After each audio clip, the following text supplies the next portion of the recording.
This is a production from the Center to Accelerate Population Research in Alzheimer's. This work was supported by the National Institute on Aging of the National Institutes of Health and by the Institute for Healthcare Policy and Innovation at the University of Michigan. The content is solely the responsibility of the presenter and does not necessarily represent the official views of the National Institutes of Health or the University of Michigan.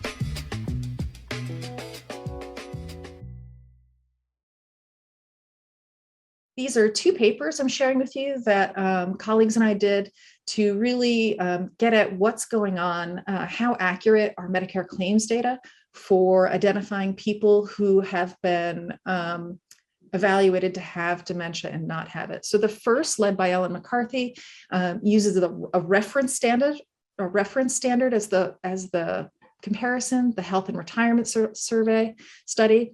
The second, led by Fran Grodstein, is what we would consider compared to a gold standard, which is through the Rush Alzheimer's Disease Center cohorts. And I'm going to go through each of these studies and show you our results. Like I said, these are technically in press, but they're up online on the Journals of Gerontology Medical Sciences. So the timing's great. We're grateful to the journal for getting these two papers out together.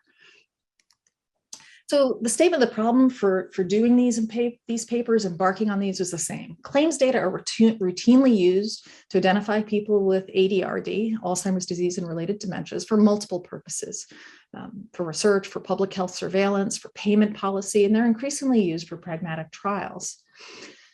The Chronic Condition Warehouse, CCW, algorithm is the way that the CMS and ResDac attaches to research files, is the flag that it attaches to identify people with Alzheimer's disease.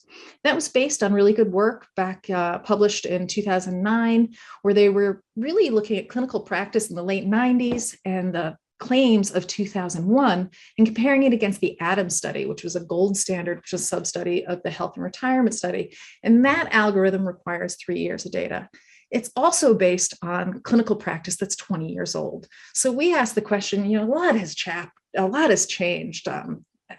Knowledge of Alzheimer's disease, people's interest, and there's drugs on the market, all sorts of things that might have altered the way this disease gets billed. We also were concerned that a lot of people want to use just 1 year of data, and we didn't know how well that performs. We hoped we could get into some of the understanding of misclassification. So if you choose to use these data, you can actually have some knowledge of who you're missing or pulling in that are inaccurate. So I'm going to dive in with sharing these results. The first study is, as I said, the one led by Ellen McCarthy. This used the Health and Retirement Study cohort, which I think many people are familiar with. This is a nationally representative longitudinal study in multiple ways that has been going on for many, many years. And what we did was select the 2012 wave, picked people who are at least 65 and a half, and used their claims data from 2010 to 2014 to examine the assessment that happens within the HRS study itself for whether somebody has dementia or not, and looked at 2 windows of time around that assessment for 1 year, 6 months plus or minus, or 3 years, 18 months plus or minus, and determine whether there was any evidence that a claims diagnosis had been made. So just a word about our reference standard. The reason we're calling this a reference standard is, in fact, there's no clinical in-person adjudication of disease status for this approach. For the Health and Retirement study to be scalable, they use the modified TICS, which is the telephone interview cognitive status. This particular algorithm, we have both self and proxy cognition scores, and people are categorized as having dementia, cognitive impairment with no dementia, or normal according to this algorithm. There's multiple other algorithms that have been developed and tested, and there's multiple recent publications about that, and they perform somewhat differently. Many of them use models to generate the likelihood that somebody has dementia, and we chose this one because we had the expert in the room. Dr. Langa is a co-investigator on this paper, and Dr. Cabedo as well, but also because this is more like what would clinically be identified because it's not model-based. And then we compared it against 3 different algorithms in 2 different time periods. So first, we recreated the Chronic Condition Warehouse. So just to be clear, that has a list of ICD-9 codes You can look in the hospital files, SNF, home health. Sorry for all the abbreviations. It wouldn't fit on the slide if we didn't otherwise. And that should say or rather than and, because it requires just one claim in a 3-year period from any of those files, or the carrier claims, which are the professional fees like physician visits, labs, physical therapy, those kinds of things. It doesn't allow durable medical equipment or ambulance claims to count. So that's the CCW framework. You'll see that this is called Bynum, E&M. The study team voted on how we should name this, and I lost, so they insisted on tagging my name. So I apologize for that seeming self-naming here. It was not my decision.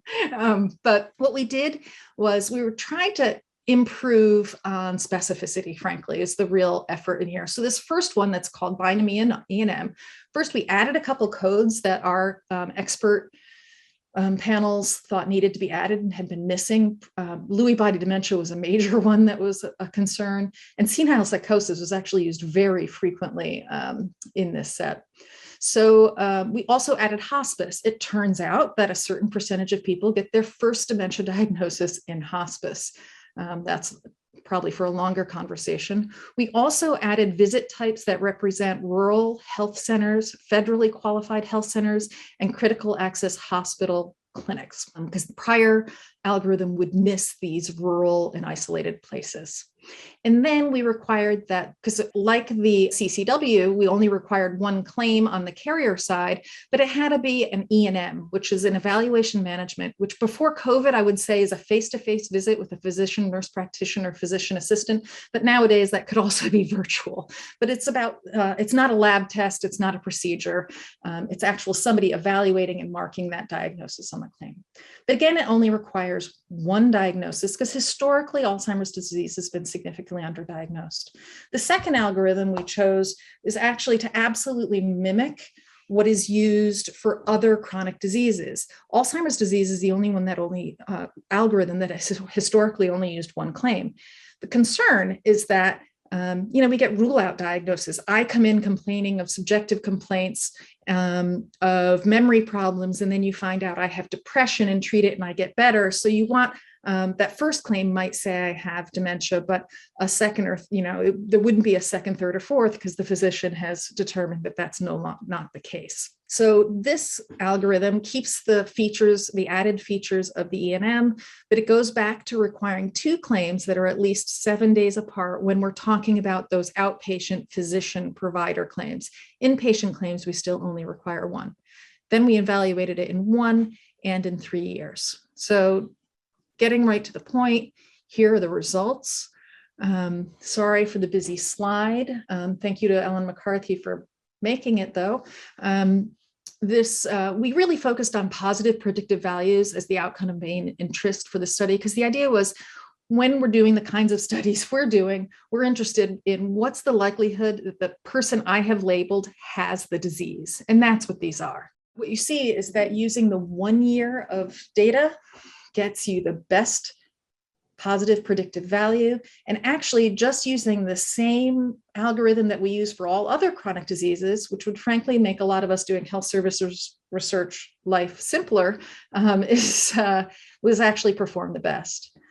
The reason is we get the best specificity, because you also see that sensitivity is quite low. The 3-year algorithm, the sensitivities are a bit better, but the 1-year algorithms get down pretty low.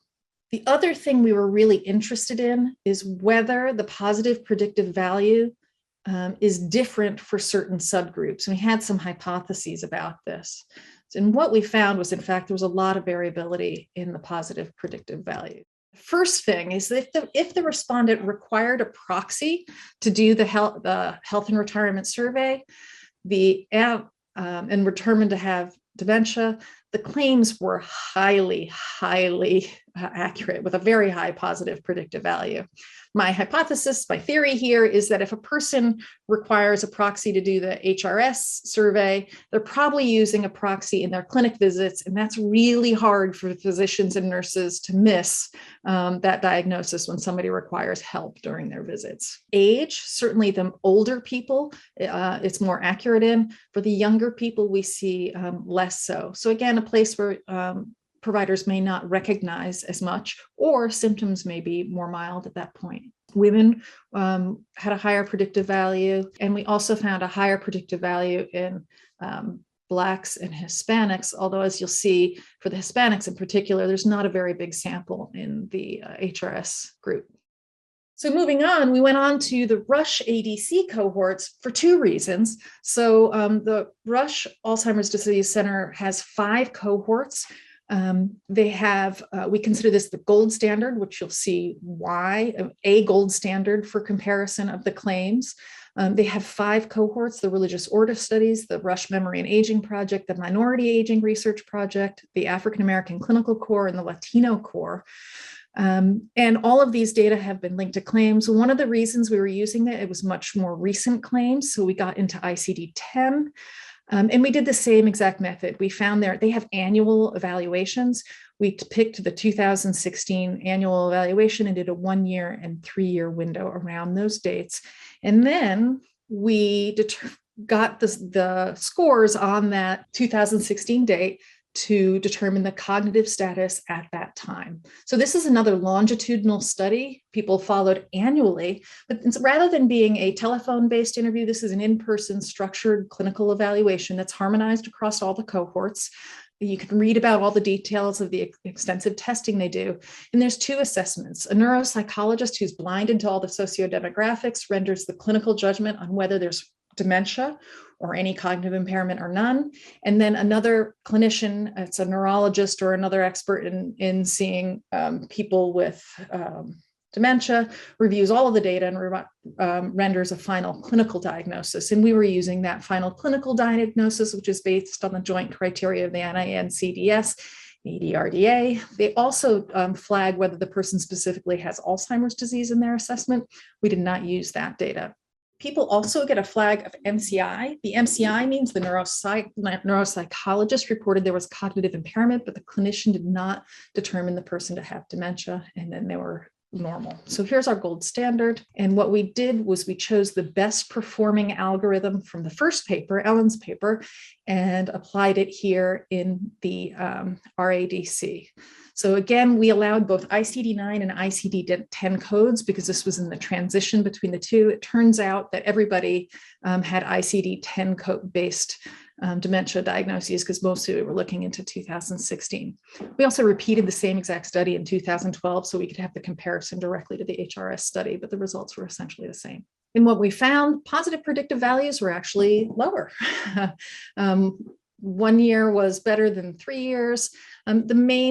One of the things to really note here is that it's the specificity that's really driving this positive predictive value. This is just showing you the HRS numbers.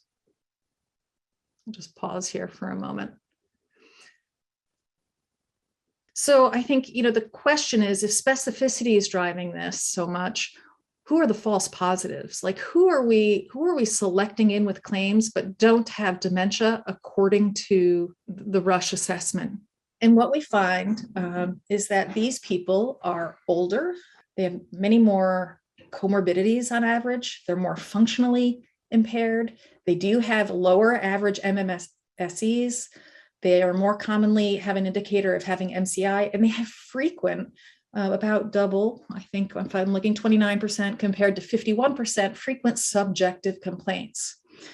In addition, these people, the false positives, if you look in future years, this was the advantage of also using the RADC in 2016, we saw that at 1 year, 16% converted to dementia, and at 2 years, 30% converted to dementia, which would actually be relatively similar to the information about what we'd expect from MCI.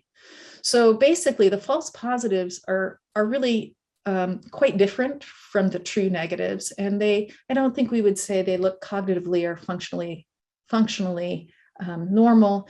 And notably, they are having subjective complaints. On the other side, who are the false negatives? Who are we missing who actually have dementia? And much like other studies, I think this shouldn't be surprising, we're more likely to miss non-whites and the less functionally impaired. Two of my hypotheses is that people with who had lower subjective complaints or lower education might be more likely to be missed, but neither of those things were true in this study. So just to pull all that together into a single slide, my interpretation, the claims-based Alzheimer's disease diagnostic accuracy. What's my overall interpretation? I think using 1 year of data with an algorithm like that one standardly used across many diseases performs well. It's pretty in line with how these algorithms work with other diseases. I think the reason that the gold standard performance looks worse is I think that actually in real practice, not in a research setting, that our clinical diagnostic accuracy is not very precise, so that clinicians are marking people as having dementia who have something, as we saw from the false positives. They have functional impairment, subjective complaints, and they're labeling them as dementia, but when held up to a research standard, it's not making the cut. The real weakness of claims is sensitivity. And really the subgroup analysis shows that there's certain groups that if the claims algorithm identifies them as having Alzheimer's disease, it's very likely to be correct. Those are older people who, when I say used as a proxy, those are people who have more severe disease, people of Black race as well. Again, as I've said now 3 times, I think you can be reassured that false positives are not actually healthy, cognitively normal people who get flagged. That's not what's happening. These are people who are having difficulties, and they're, perhaps you could call that misdiagnosed or not precisely diagnosed, because of course the diagnostic categories that are on the claims are not terribly precise themselves. And of course, false negatives are more likely to be the case for people who are non-white and those who are less functionally impaired. Make sure to check out our website at capra.med.umich.edu. There you'll find additional information on how to get involved with CAPRA, information on pilot funding opportunities and past awardees, and resources for conducting dementia-related research, including data, programming script, and finder files to identify cases in publicly available datasets. Also, make sure to check out our podcast, Mining Memory. In this podcast, we speak with leaders in dementia research and discuss a variety of topics related to dementia. Mining Memory is a Michigan medicine podcast, and episodes are available wherever you get your podcasts.